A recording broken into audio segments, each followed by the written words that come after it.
Okay, hello, welcome to the next talk. We have here Erico and Jakob, and they are going to talk about how plone migrations are done correctly in the year of 2025. So give applause to them.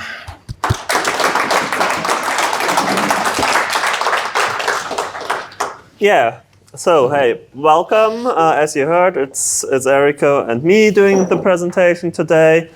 Last time I did a presentation at a conference, only 3 people showed up, so today I brought Erico to get some more audience in. So, this year, both of us spent quite some time migrating Plone sites. Specifically, we were both working on projects migrating sites from Plone 4 to Plone 6, which can become quite complicated, as you might see later. We encountered several challenges along the way, and Erico sat down and created quite a few new tools that we can use to overcome those challenges more easily.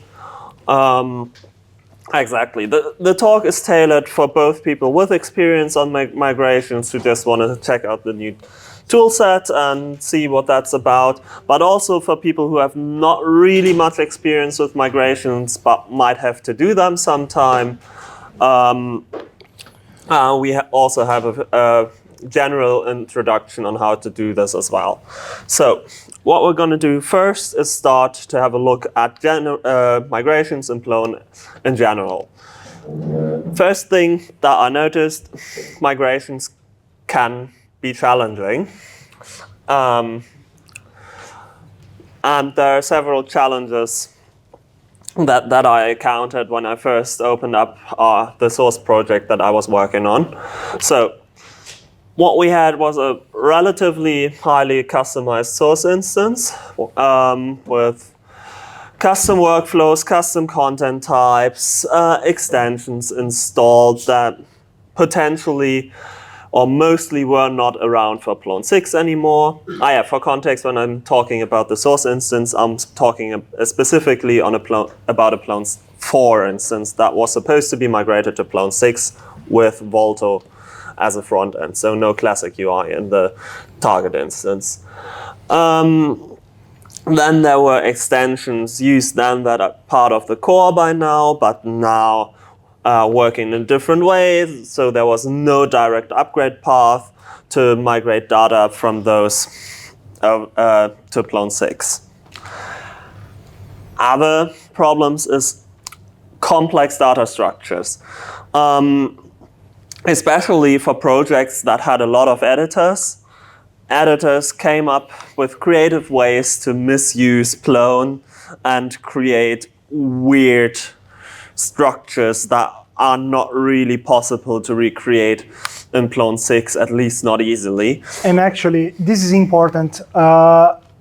If there's a simple way of doing something, editors are going to find. If there's not, they're going to find as well. And if you put thousands of editors, you remember the joke about the monkeys in Shakespeare? That happens.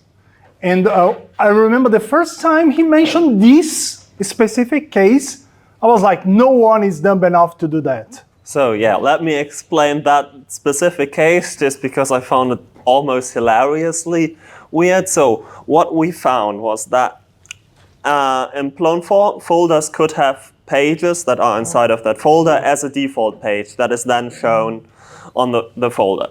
Okay, we don't have that anymore, but fair enough, we can work with that.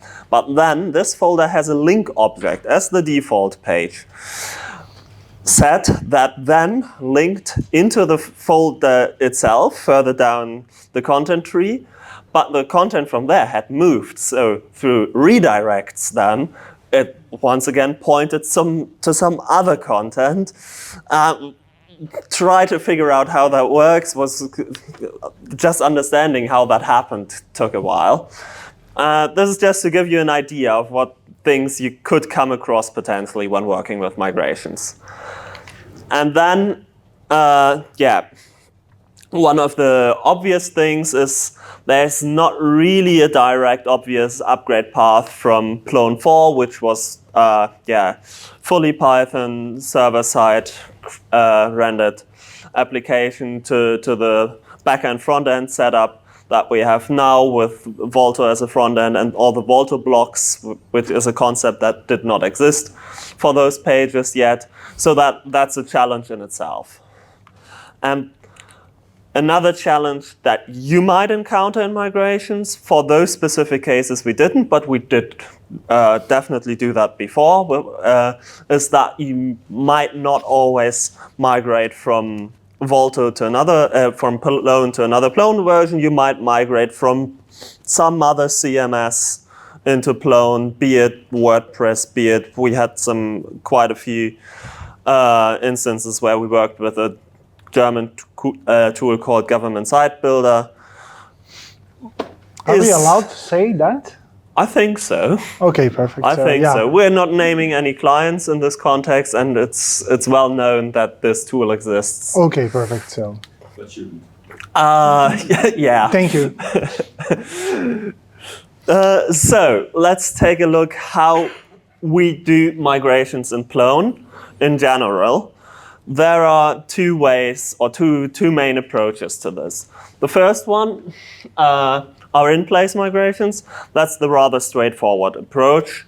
Rerun the migration on the source instance itself. You only need one Plone instance, usually one server. You have upgrade steps that are either already supplied by Plone itself that you run, or potentially you need to write some yourself.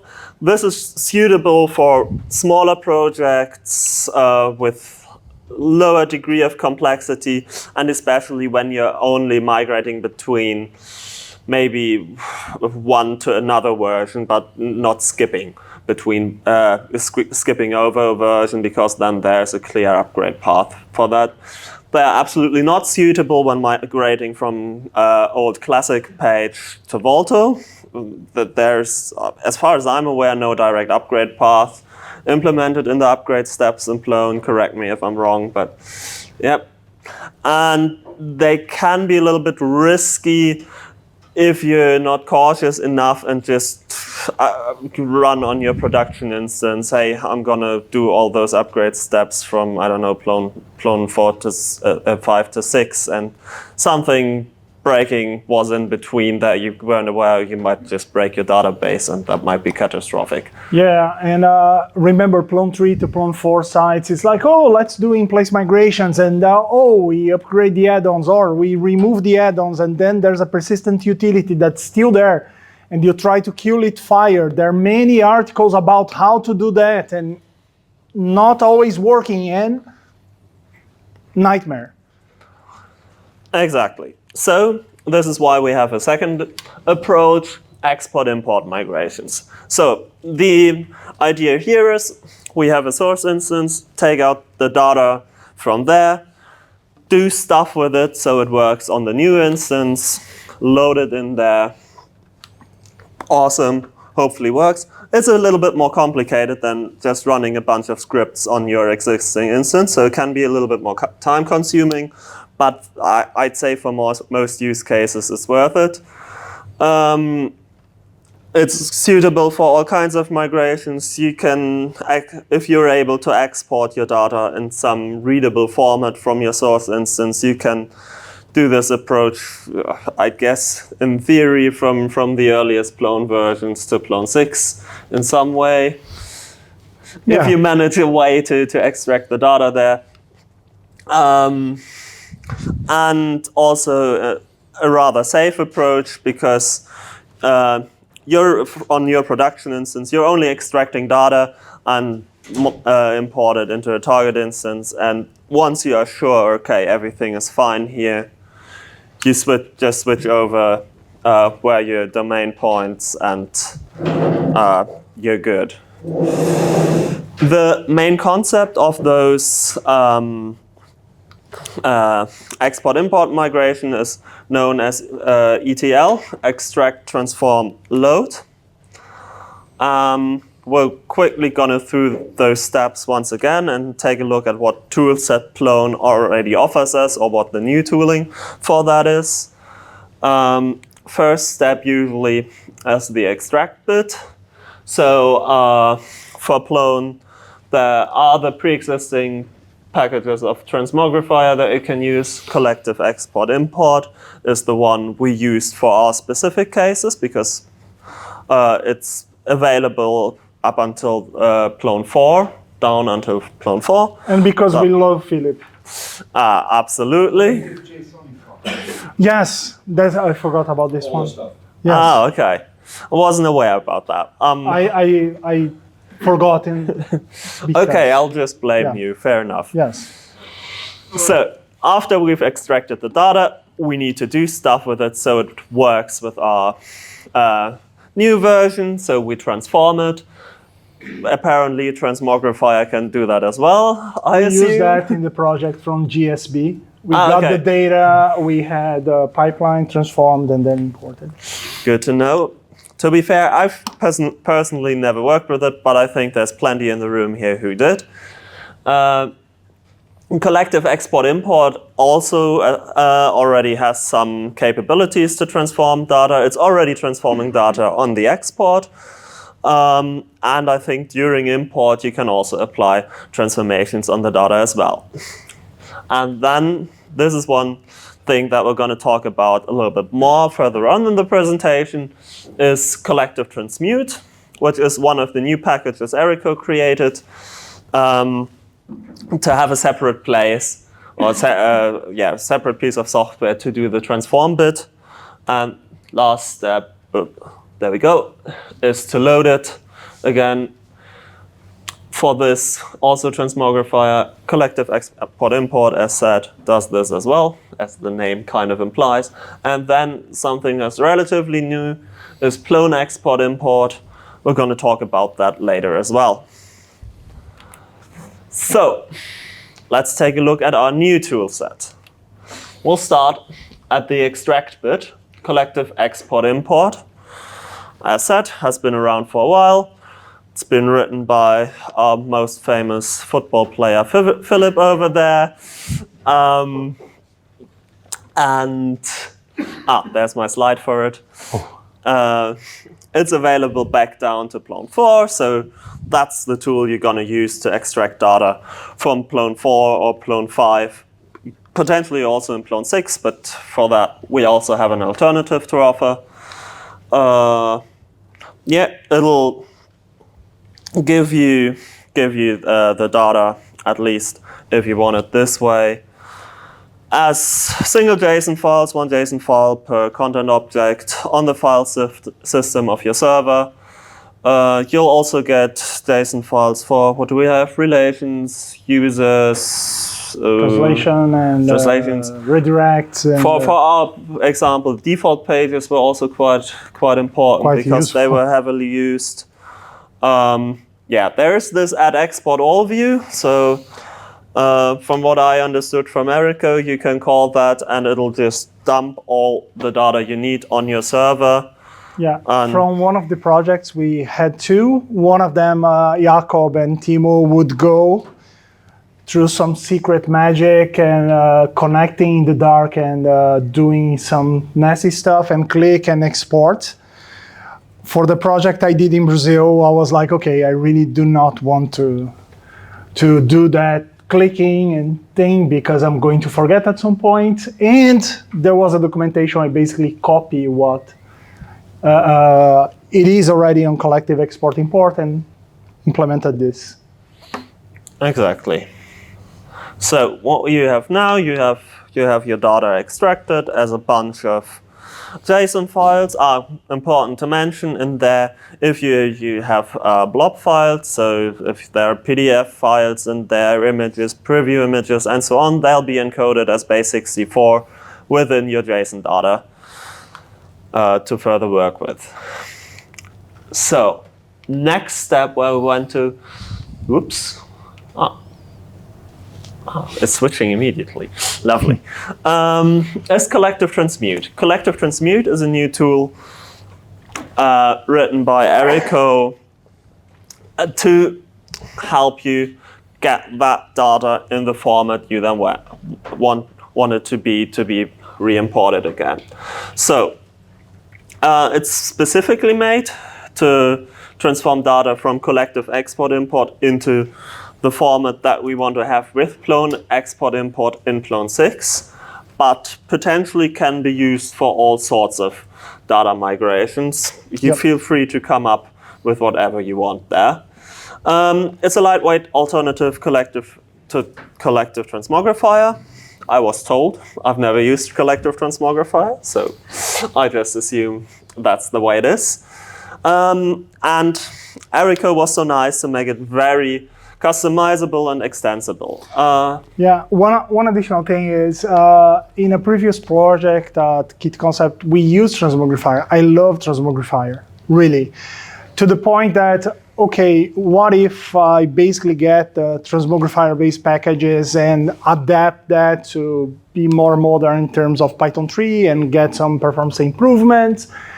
And then I talked to someone, Wesley, that heavily uses transmogrifier, and I realized that, okay, this, if I start touching this, this is going to become a project on itself, and I have no idea how this is going to work. But one of the things that we wanted, or specifically I wanted with this new solution was, I need to write tests for each step of the pipeline. I want to make sure things are working. In the previous project with the Transmogrifier, I had that, and that gave me peace of mind months later, because we did a migration and they, oh, we are 6 months ahead.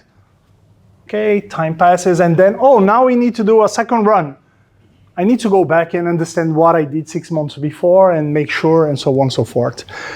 But one important thing is, during my time off the Plone community, I did some ETL work, and I use Apache Apache Airflow. And for me, it was like, okay, it was, if I can get something like this, and one of the interesting thing was, I get data here, I can inspect the data before I do anything, before I add it to a database or a data lake and so on. And when you have this ability, it's like, even if it takes, like, you're dealing with 1 million objects, you can basically say, okay, there's a bug, and you can go to one of them and fix. That was the main idea behind this. Yeah, also one of the advantages is that it runs completely standalone. So it has its own command line interface that you use. You don't have to have any Plone instance running on your system to run the transmute. It's basically a bunch of Python scripts that you apply on your data, completely independent of Plone, and then you get an output that you then can further use. How does this look in practice? So we have one example here.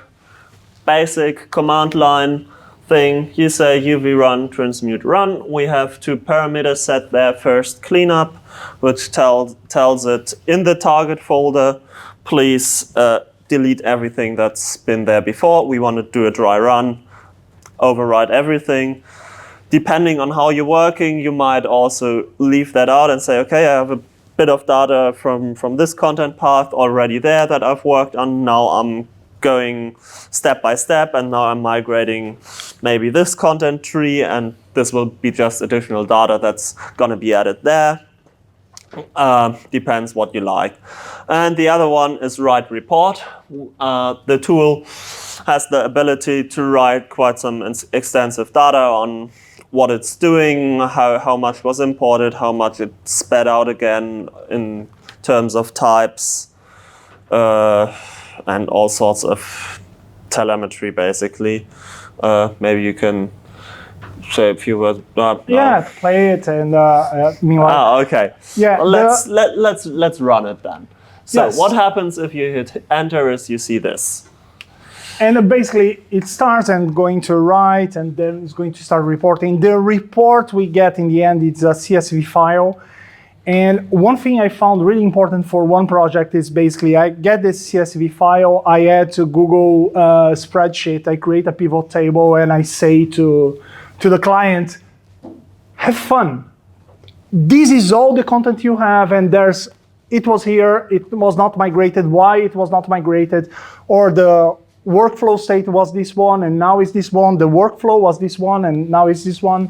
Content type was moved because, of course, there's the obvious thing. We do not have collections in Volto. We have pages with listing blocks. So we convert types, and we need to handle this. Or in your site, you have this area here is actually a new content type. Let's create a new content type, and then you have everything, and you see this happening in here. And this is the nice interface, like when you're kind of sure that things are working, you have a progress bar that keeps running here. That's good. But you also have the no UI option. Yep. So you put a breakpoint if something breaks. And then okay, let me take a look at this. Exactly. Therefore, it's also quite easy to debug if you run into problems. So, let's take a little bit closer look on how this actually works.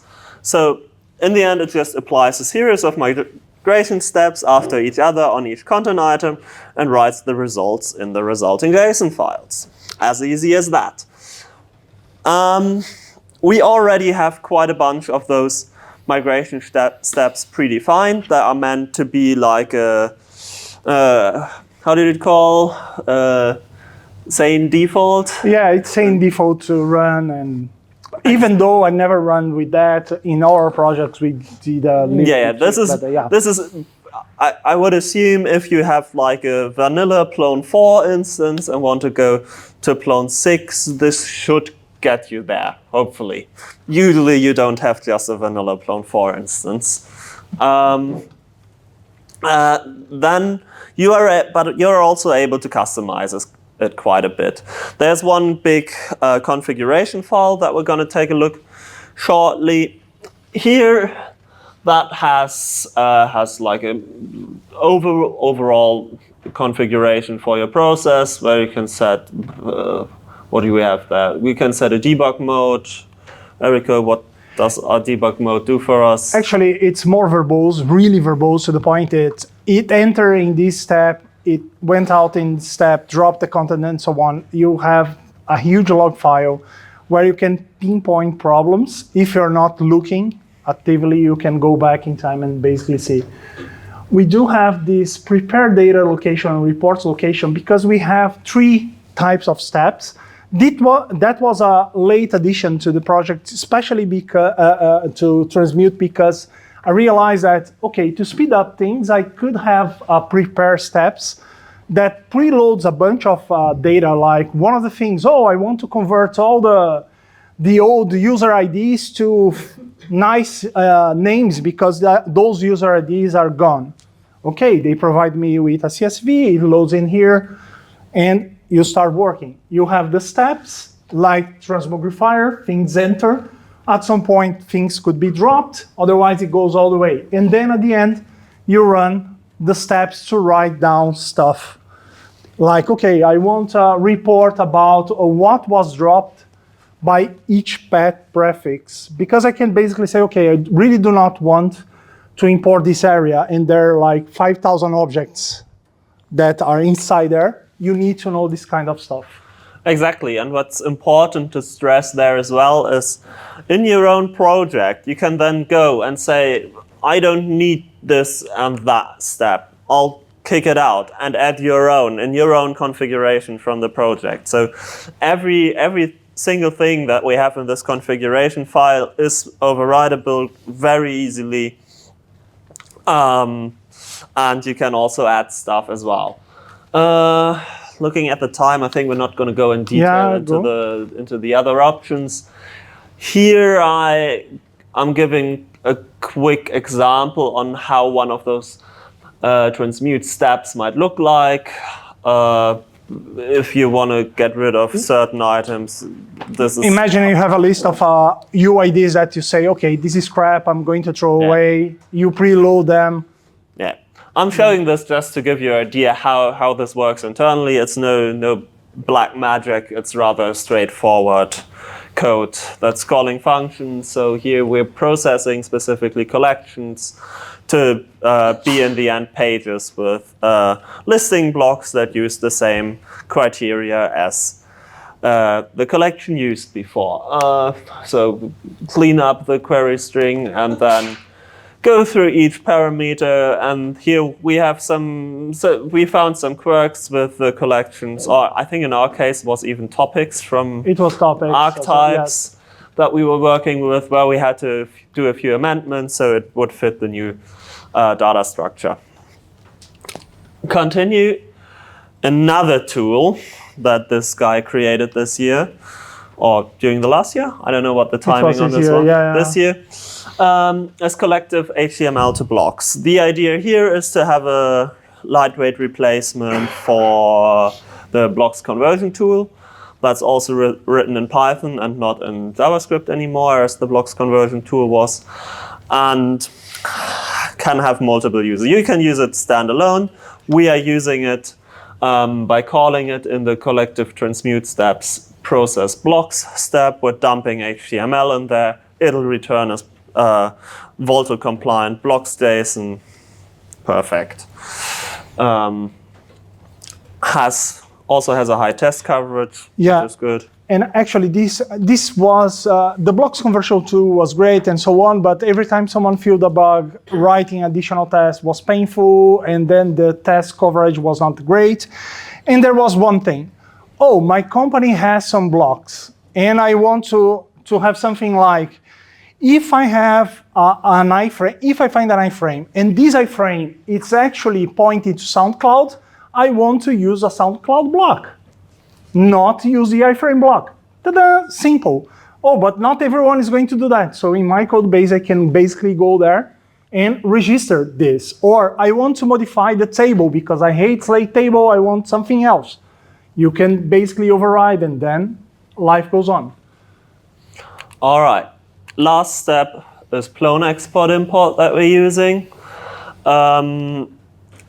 It's a kind of replacement to collective export import. Not really. We're not replacing it, but it does similar things. It's part of the Plone core now, and since Plone 6.1, and you can use it to easily export all of your data from your site into JSON and also load it again.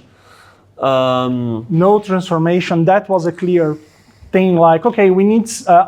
I remember talking to Philip. We need collective export import in core. But then we start discussing and so on, and there's the whole transforms. The fact that I need to support Plone 1.0 alpha 1, not really, but and this is a feature we need. On the other hand, we need something a lightweight version of get the data, export, get the exported data, import. No transforms, nothing, just do this. And the idea was to have Plone export import born to basically do this and go into core. Yeah, and one of the main differences I noticed when I was using it in comparison to collective export import is that we have a slightly different data structure there for the exported files. Instead of just JSON files with numbers, we now have a bunch of folders, and those are identified by the UID of the actual object, which I kind of like to find stuff after I've exported it. Makes it more easy.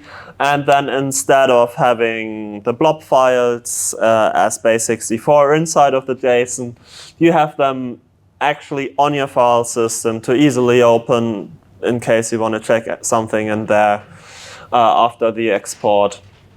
And might also make it easier for external tools to work with that data. Like diff, doing diff when you basically have example content in your site, and then, oh, let's add a new page in here. Oh, let's change the image. You can easily have a small diff.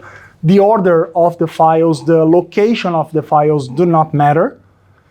Like if I get this data here and move to a sub folder, the UID remains the same, meaning there's a small diff on the path and life goes on.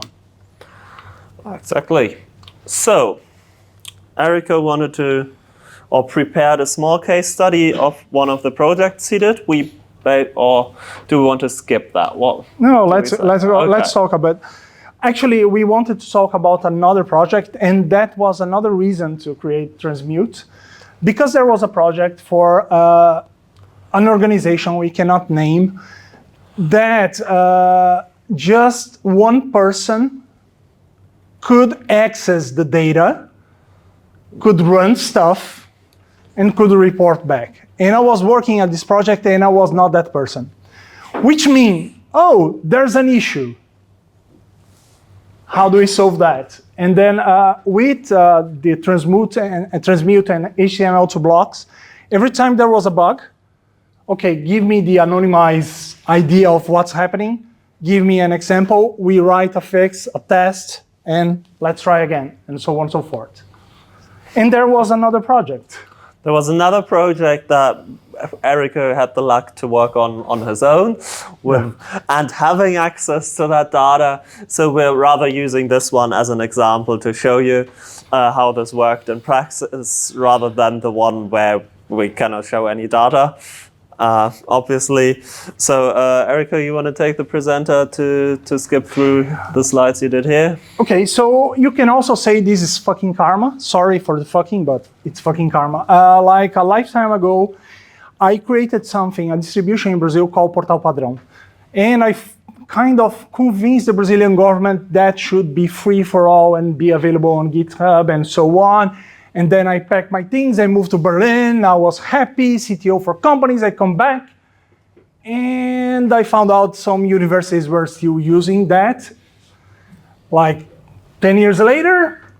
And they had no clue, and they wanted to upgrade to latest Plone, and so on and so forth. These guys in here, they were one of them. We have like 40 more, and then after that, we have like 1,200 from Portal Modelo, and so on and so forth. It's like a university or technical university. It was moving from Plone 4.3 to Plone 6.1.3. And if we have a 6.1.4, it's going to be 6.1.4 before it goes live. They had 186, 764 content items. Those have an interesting distribution, lots of images, lots of files, lots of collective NITF content that who in here has the slightest idea of what this is? No one? 1, 2, okay, maybe. So basically, it's a better news item used by that should be used by news organization because you have all the things. It was developed by La Jornada by Héctor Velarde there. So it's already not a news item. And then we go back and then, oh my God, it's karma again. There's something called SC Embedder. That was a way of adding external content to your site as content items, but pointing to the embed site, so iframes and stuff. And there's collective cover content. So, and when I saw that, and there were other things, collections and whatever, but when I saw a cover and I said, okay, no. But an important thing, I'm saying that into camera, there's a way to convert collective cover to Voto blocks, specifically Voto blocks using the EA's blocks. That was developed by Wesley and his team at Serpro. They have a solution working with Transmogrifier. I'm trying to get him drunk to give me access to that, because that would be great. But other than that, I basically said, okay, this is not going to happen. The idea was to get this site in here, that's up and running, to this site in here, that's kind of, yeah, Voto team and a bunch of add-ons and so on and so forth. Process here, how do we extract data? First thing is, they shared their Zio data, and around 80 gigabytes in the second time. First time, they sent me 160, and then I told them, there's something called pack. Please do a pack before. And of course, my computer has no disk space to handle this, so I open up a Linux and so on, unpack, load into a Docker volume, and then I have another problem. Portal Padrão had a long life and many upgrades. Collective export-import is going to work on the latest update, not on the earliest. And of course, they had the earliest. So I had to go from 1.05 to 2.11. And then I thank Érico from the past. When I came back to Brazil, I realized there were many versions of Portal Padrão, and I made Docker images for all of them. So it was just a matter of Docker compose, data is already there, and then start with 1.05, run, do something, upgrades. Okay, 1.1, something, upgrades. This process, and then export in the end with collective export-import. The first time it took me like a day or 2 days to do that. The last time it took me 4 hours, and most of the time it's basically computer. Like if you add reindex catalog to your upgrade, I hate you, okay? Because in those processes, I had to be aware like of 10 or 12 steps that were reindexing, searchable text. It's like when you're doing that, it's okay, but doing that in a row, it was like a nightmare. So 4 hours, and then I have the transform process. I made some decisions with them. I basically say, okay, if it's private, I'm not going to migrate, okay? Because it's not going to be available, so forget about that. And also, sometime migrations, collection and folder needed they were converted to page with listing blocks. In ITF to news items, cover to page, if the cover was the full page of a folder, if it was not, it's gone. By SC embedder, it was either a page with an iframe or one of the blocks from Kit Concept, Voto social blocks. So we had Spotify and SoundCloud being used, or also Google Maps, or it was a video. I created a video content type because they had like 450 YouTube videos. It made sense. Also, to do so, I created a new Python package called IFPV Migração that has two dependencies, transmute requests.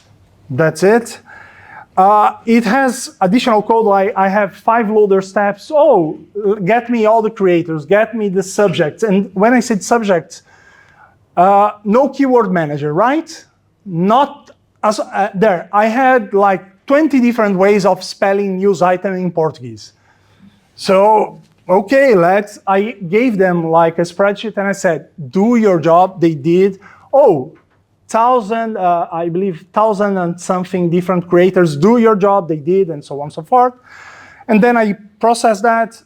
7 new pipeline steps, mostly to fix small stuff that made no sense or were too specific for them. A new report, something that made sense. Okay, by the end, I want to have a list of content that were created, but the parent was not created. That way I can see if something is wrong in the migration earlier and I can tackle. And 6 type processors like embedder to something, cover to something, and so on and so forth. Most of the time, I was basically running, okay, I have all the files, but I only want to run when the path is 1. It's 10% of all the content. So I run that, okay, it's okay. I import in my local machine. It's like 5 gigabytes is not a big deal. 10 gigabytes, okay, do it. And then let's add another area and so on. To run the total migration, the total transmute, it's around 20 minutes. And I did that, I believe, yesterday just to get a report in the end. How do I run the load? Being process, being Plone importer inside a Docker container pointing to the data that's mounted like a host volume on a server. Also, I found out my colleague Jakob had opened an issue on Plone export import back in March saying, oh, we should be copying what collective export import does and add transaction commits in the middle. And honestly, I never see that problem happening, right? Until the first time I tried to do the full import on my Linux computer, and then I saw that like 2.5 days later, it was not going any fast. So improvements there got really fast. Right now it takes like 10 hours to do a full import from zero to the site, or 10 minutes or less for a partial import. And I did already this partial import like 4 times, because do the full import. Here's the spreadsheet. Oh my God, there are 30,000 items missing. Why? Because the folder is private, but the default page is published, and everything under is published. Why would you do that? Because we do not want that to appear on the navigation. Oh God. So we go and fix stuff and run again and run again. And we are going to do at least one more. By Friday, they're going to provide me with the 80 gigabytes, and then I get this. I change one configuration on Transmute, basically saying, I want things that were changed from the old date. Now it's going to read everything. It's going to get me a diff. I run the import. Life is pretty, and we're done. But what's next? Exactly. So to wrap things up, we're going to take a look at what's next in line for the packages we mentioned. So Plone Export Import, it is fully released. It's part of Plone 6.1, fully usable. As I'm aware, there is no specific timeline or features that are planned, but if you have ideas, improvements, find issues, bugs, please open issues, and so on. Then Collective Transmute, it's still officially in alpha, even though we're using it for production projects. We suppose that it's going to be released within the next couple of weeks. That depends on this person over here. Feel free to use it, especially documentation needs some improvements. That's my task. I haven't really worked on it, so yeah. But I'm hopefully gonna manage to do that as well. And if you use it, run into issues, find things to improve, create issues, let us know. And that's basically same is true for HTML to blocks. It's an alpha as well. We're gonna release it soonish. Also missing documentation. Feel free to contribute, to use, and to report. Yeah, and this one, it's really important, because if I would like someone else to sit with me during the sprint so I can explain how you can add more test cases, because I created some kind of meta configuration. Instead of writing more and more code, there's a YAML file. You basically say, okay, this is source, this is what I want to see as a result, and keep going. I believe we have 850 tests, and they take like 10 seconds to run. So we have lots of space to add possible problems. And also, the name is misleading, because the other day I was basically, it could be anything to blocks, because adding a markdown to HTML converter would give us drop markdown, get blocks. But then I said, okay, the name stays, and that's it. Yeah, naming is difficult as we know. Oh, yes. So, yeah, I think that's it. You know, there's no Portuguese here, right? I used that slide last year as well, and I think I added it like underneath it. Okay, but just saying. And Finnish is missing as well. Yeah. Kiitos. Embarrassing. Yeah.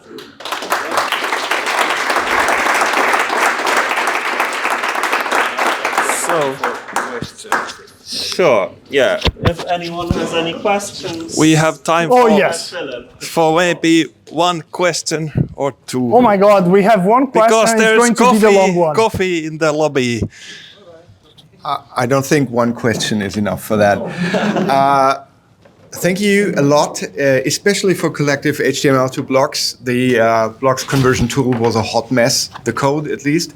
Yes. It worked well, but this one, Python, the tests, excellent. And I already added a pull request to Plone Volto to use it as a drop-in replacement in Migrate to Volto. So I used it in a project today already. It just needs ARM64 Docker images because these are missing. About that. There's a ticket for that. About collective transmute, I'm really sorry, I still don't get it. I don't see a reason for it to exist other than it has excellent tests, it's beautiful code, and it's completely independent of Plone, but I don't see why that is a good thing to be completely independent of Plone, and I can explain why. I think when you import something, at the moment that you import it, there's like collective export import has these dict hooks. Yes. Like collective transmute is basically one set of a lot of dict hooks. You can call these dict hook and these dict hook. So yes, that's excellent. It's a lot of dict hooks, but it only has the dict hooks.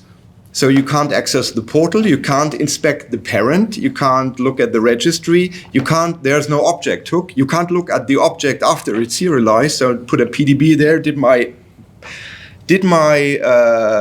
step in the transmute pipeline actually work the way I wanted to? So I have to do the next step, finish it, import it, and then look at the Python object. So that is something I really don't get it, because there's nothing as a feature except for the configurability which is really nice. That's Transmogrify. Which is really great, that I would like. Well, there's another thing that is really cool, is the migration to Volto, which is included, which is obviously like a history issue, because export import was created in 2020, and in 2022 the migrate to Volto, and like Volto was only released then. But we could add that to collective export import. Another thing that I don't like is that it only works with base 64. The question is why? Okay. Why the whole thing, when everything that you showed, like drop by path, by UID, transform types, modify items, already exists and is documented and is there as examples. I'm really sorry, I don't get the point of that. I love HTML2 blocks and I love the configurability, and I see maybe there are some use cases where this is more useful than using running like the dict hook in Plone, but I personally never had such a case. Okay, I can start with something that's probably going to get me into trouble, but see, how do I debug the fact that I cannot have the data at all? We start with that. One thing I did in the past, and this is basically when you work with ETL, when you work with data, like the data come from analytics, you need to, or you scrap that, you need to transform it, it has a like output. It's easier for you to do like small steps, because making something similar to the Volto approaches. If we had to train people today to develop Plone the old way, many companies would be dropping, because it's hard to find Plone developers and it takes a while and so on and so forth. On the other hand, finding people that work with React, it's easier. The Brazilian government told me that, and I was like, okay, honestly, I never thought of that in terms of organizational issue. Transmute, when I started working at the previous migration at Kit Concept, we used Transmogrify. And the beauty of this is basically I have some source data that was a bunch of XML from government site builder, and I was dumping that in an intermediate format. So I could see what was it, I do a transform, I see what's in the end, and then now I can import. With Transmute, it's kind of the same approach. I do not need to have the instances up and running, and I do not claim during the import, the load part, we are not going to face problems, but if I give some, like a data engineer or something, here is the spec. You're going to receive this. It needs to go like this. Help me. They can jump in and help us code this kind of stuff. There is Plone-specific knowledge that's kind of what is a block or something like this, but we are dealing with data structures.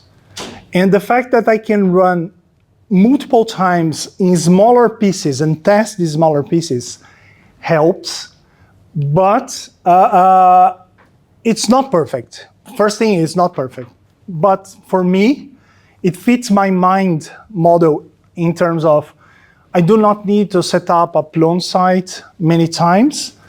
Either way, I can keep developing, and that happen. Oh, I'm developing the portal here and developing the migration. I do not need to have both of them connected.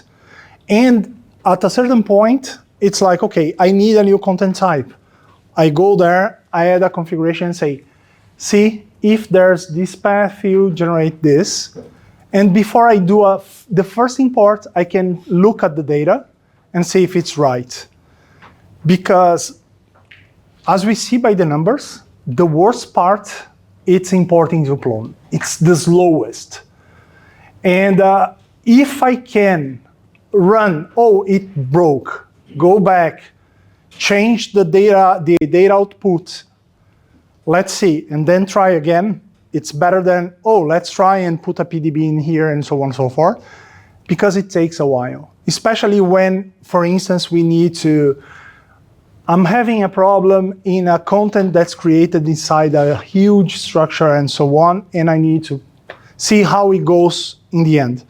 Most of the time, it's a data transformation problem, not a Plone import problem. Those happen as well. I had one thing we discovered really late in the game. It's obvious, but Plone export import, when it basically imports everything, the review state is published, but if in the workflow history, it's telling me that, oh, this is a one-state workflow. It comes from nothing and it's published. The moment you do that, oh, everything starts, it's migrated as private because there's no way to do that. But we can keep talking. Yeah. Enrico Pekka wants coffee. Yeah, sorry about that. So, coffee? No, never. yes, coffee, short break, and more questions to them directly or in Discord. Thank you, guys. Thank you. Not in Discord, in here. No Discord. I'm old.